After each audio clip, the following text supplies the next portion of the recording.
नमस्ते विद्यार्थियों, स्वागत है आपका हमारे चैनल मैथ साइंस में।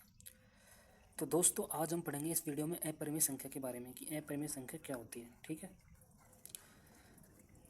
तो देखो, परिमेय संख्या तो उसे कहते हैं जिसे p बटे क्यू के रूप में लिख सकते हैं, जिसे p बटे क्यू के रूप में लिख सकते हैं। ठीक है, ये तो है परिमेय संख्या जहाँ क्यू जीरो नहीं होता, है ना। ये तो परिमेय संख्या होती है, जैसे 1/2, 3/2, ये सभी परिमेय संख्याएं हैं। 5/2, 9/2, 0/1, ये सभी परिमेय संख्याएं हैं। लेकिन अपरिमेय संख्याएं वे होती है जिन्हें p बटे क्यू के रूप में नहीं लिखा जा सकता, जिन्हें p बटे क्यू के रूप में क्या नहीं लिखा जा सकता, जिन्हें पूर्णांकों के अनुपात के रूप में नहीं लिखा जा सकता, जैसे √2, √3, √5, √7, √11, अभाज्य संख्या। अगर वर्गमूल के अंदर अभाज्य संख्या ना, वो भी एक अपरिमेय संख्या होती है। तो ये सभी। अब देखो, मैंने आपके पास कुछ संख्या लिखी है, जैसे √2 पाई 0.101000, 0.111, 0.333 और 0.142857, 142857, ये कुछ मैंने आपको संख्या लिखी है। अब इनमें से कौन सी परिमेय संख्या है और कौन सी अपरिमेय संख्या है, ये अपन देखेंगे। अब देखो, नीचे वाली ये है 3 संख्याएं, इनके बारे में पहले चर्चा कर लेते हैं। अब इनमें देखो, ये दशमलव प्रसार है भिन्नों का। अब देखो, इसमें 3 बार बार रिपीट हो रहा है, 3 3 3। इस वाले में 1 रिपीट हो रहा है, 1 1 1 1, और इस वाले में रिपीट हो रहा है ये पूरा। देख, एक बार ये आ गया और एक बार ये आ गया। 142857, 142857 रिपीट हो गया। फिर आगे भी 142857 आएगा, फिर 142857, इस तरह ये चलता ही रहेगा। तो इसमें आवर्ती हो रही है, ये ऐसा दशमलव प्रसार है लेकिन ये आवर्ती हो रही है, तो ये अनवसानी आवर्ती दशमलव प्रसार है। ठीक है, कौन सा है? अनवसानी आवर्ती दशमलव प्रसार। इसमें आवर्ती हो रही है किसकी? इन अंकों की। और अनवसानी का मतलब है नॉन टर्मिनेटिंग, इसका कोई अंत है, इसका कोई अंतिम पद नहीं है, टर्म नहीं है इसका। ठीक है, तो इसका दशमलव प्रसार में रिपीट हो रहा है, इसमें भी रिपीट हो रहा है, क्या 3 रिपीट हो रहा है और इसमें 1 रिपीट हो रहा है। तो अपन इसको लिख सकते हैं, जैसे 0.33 है तो इसको लिख सकते हैं अपन 0.3 बार, और इसको लिख सकते हैं 0.1 बार। जो रिपीट होता है ना उसके ऊपर बार लगा देते हैं, और इसको लिख सकते हैं अपन 0.14287, और ये रिपीट हो रहा है ये पूरा संख्या, तो इसके ऊपर अपन ने बार लगा दिया। अब इनको देखो, इन 3 एग्जाम्पलों को जो ऊपर है, ठीक है, इनमें कोई रिपीट नहीं हो रहा। अब आगे तक देखोगे ना तो इनमें कोई भी संख्या वापस रिपीट नहीं हो रही, इसमें भी नहीं हो रही √2 में, इसमें पाई में भी नहीं हो रही। और ये अपन ने संख्या लिखी है, इसमें भी नहीं हो रही। देखो, इसमें पहले 10 आ रहा है, फिर 100 आ रहा है, फिर 1000 आ रहा है, फिर 4 जीरो वाला आ रहा है, फिर 2 जीरो, फिर ये क्या क्या गया। तो इसमें कोई रिपीट नहीं हो रहा। तो ये दशमलव प्रसार कौन सा है? ये दशमलव प्रसार है अनवसानी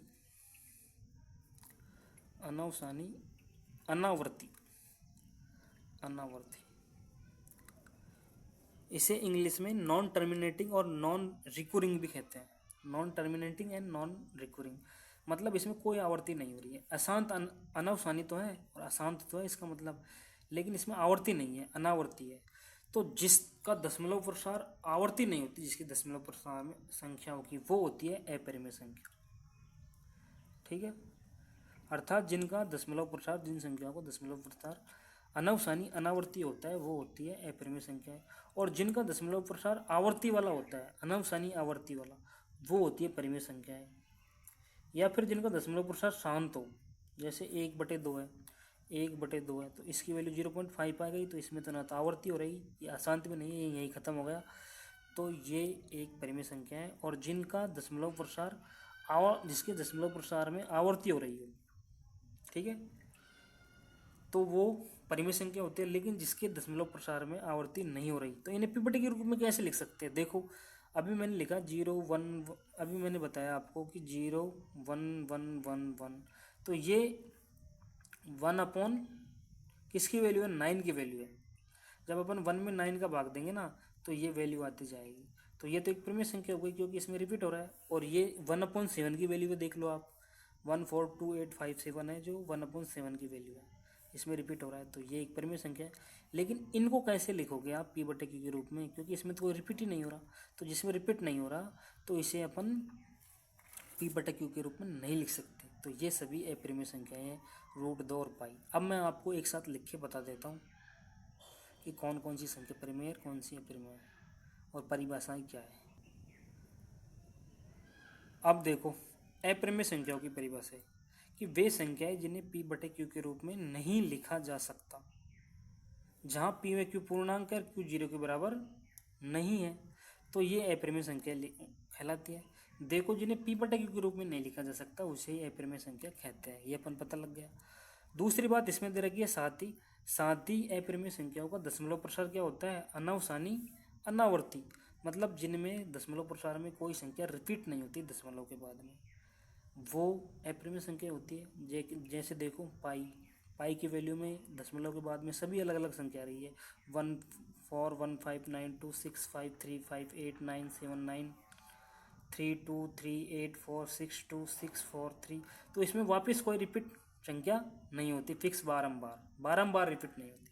अब देखो, √2 में भी कोई रिपीट नहीं हो रही, √2 का मान भी ये 1.41421356237309, इसमें भी रिपीट नहीं हो रही, तो ये भी एक अपरिमेय संख्या है। अर्थात इसे p/q के रूप में कैसे लिखेंगे अपन इसे, देखो अगर ये 3.14 होता केवल, तो इसे अपन लिख लेते 314/100, तो ये परिमेय संख्या हो जाती। लेकिन ये तो आगे तक जाती जा रही है, अनंत तक जा रही है, अब इसका कोई पता नहीं है, तो इसे p/q के रूप में कैसे लगे। अब ये 3 जीरो लगाए, 4 जीरो लगाए, 5 जीरो लगाए, कितने लगाए, अब अपन मान लो यहाँ तक ले लेते हैं, इसे 5 तक यहाँ तक ले लेते हैं, 1 2 3 4 5 6 7 8, तो 8 जीरो लगा देते नीचे। अब इसमें तो अनंत आ रही है, तो क्या जीरो लगाए, कोई फिक्स नहीं है, ठीक है, तो इसे p/q के रूप में नहीं लिख सकते। अब देखो, मैंने आपको बताया था 0.11111 जिनमें फिक्स संख्या रिपीट हो जाती है तो उन्हें तो लिख सकते हैं, जैसे ये 1/9 की वैल्यू है, तो ये तो परिमेय है। अब देखो, पाई की वैल्यू 22/7 नहीं होती, क्योंकि 22/7 क्या है, 22/7 p/q के फॉर्म में। आप देख लो, p की वैल्यू 22 है और q की वैल्यू 7 है, तो ये एक परिमेय संख्या है ना, और पाई तो क्या है, एक अपरिमेय संख्या। जब परिमेय संख्या है और ये अपरिमेय संख्या है, तो दोनों बराबर कैसे हो सकती है, तो ये बराबर नहीं है। एक्चुअली बात ये है कि 22/7 है ना, जिसकी वैल्यू होती है 3.1428 लगभग, तो ये पाई की वैल्यू की 2 अंकों तक समान है। जैसे पाई की वैल्यू 2 अंक, दशमलव के बाद 2 अंक है 1/4, तो इसमें भी दशमलव के बाद अंक 2 है, 1/4 2 बराबर है। लेकिन आगे पाई की वैल्यू में 15 आता है, इसमें क्या आ रहा है, 28 आ रहा है, तो ये पाई की वैल्यू कैसी हो सकती है, पाई की वैल्यू तो दशमलव के बाद है 1415, ठीक है। ये पाई की वैल्यू है ना, जिसके निकटतम है 2 अंकों तक, दशमलव के 2 अंकों बाद तक समान है, इसलिए अपन ने इसको पाई के वैल्यू के रूप में मान लिया कि ये भाई पाई के सन्निकट मान है पाई का, ठीक है। पाई के एकदम बराबर नहीं है, ये पाई के सन्निकट मान के बराबर है, ठीक है।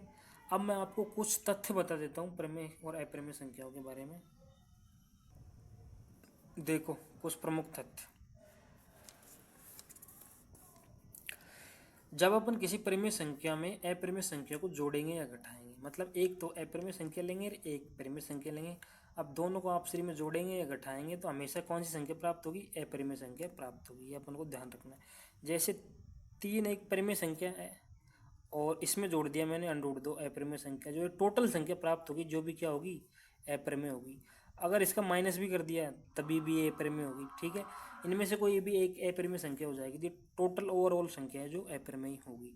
दूसरा तथ्य क्या है, अगर किसी परिमेय संख्या को अपन अपरिमेय संख्या से गुणा करते हैं, मतलब एक अपरिमेय संख्या है दूसरी क्या है, परिमेय संख्या है, तो इन दोनों का गुणा करेंगे तभी भी ये अपरिमेय संख्या प्राप्त होगी। जैसे 5 एक परिमेय संख्या है और इसका गुणा मैं √2 से करना चाहता हूँ, तो ये जो संख्या प्राप्त होगी 5√2, जो ये भी क्या होगी, एक अपरिमेय संख्या प्राप्त होगी, ठीक है। एक अपरिमेय हो और एक परिमेय हो, जिनका गुणा करो या भाग करो, भाग भी कर सकते हो, तो तभी भी अपरिमेय संख्या प्राप्त होगी, ठीक है। तो तीनों में अपरिमेय संख्या प्राप्त हो रही है। अपन एक परिमेय ले ले, एक अपरिमेय लेंगे, एक परिमेय लेंगे, एक अपरिमेय लेंगे, एक परिमेय लेंगे और अपरिमेय लेंगे, जोड़ बाकी करेंगे, गुणा करेंगे, भाग करेंगे, तो अपरिमेय संख्या आएगी, रिजल्टेंट फाइनली परिणाम अपरिमेय संख्या आएगी। लेकिन अब चौथा पॉइंट देखो लास्ट, इसमें अगर दोनों ही अपरिमेय संख्या हो, दोनों ही अपरिमेय संख्या हो, तो दोनों का गुणा भाग का जोड़ करो, बाकी करो, गुणा करो या भाग करो, तो उनमें या तो अपरिमेय भी आ सकती है या परिमेय भी आ सकती है, कोई सी भी आ सकती है। अगर दोनों ही अपरिमेय संख्या है तो देखो मैं एक एग्जांपल लिख रखा है मैंने, ये √2 एक अपरिमेय संख्या है, √2 भी एक अपरिमेय संख्या है। जब इन दोनों का अपन गुणा करेंगे, √2 और √2 गुणा करते हैं तो क्या आता है 2। तो देखो मैंने परिमेय संख्या का परिमेय संख्या से गुणा किया तो क्या आ गई 1, सॉरी जब अपरिमेय संख्या का अपरिमेय संख्या से गुणा किया तो 1 आ गई परिमेय संख्या। ठीक है, अब देखो ये भी परिमेय संख्या है, √2 और √3 भी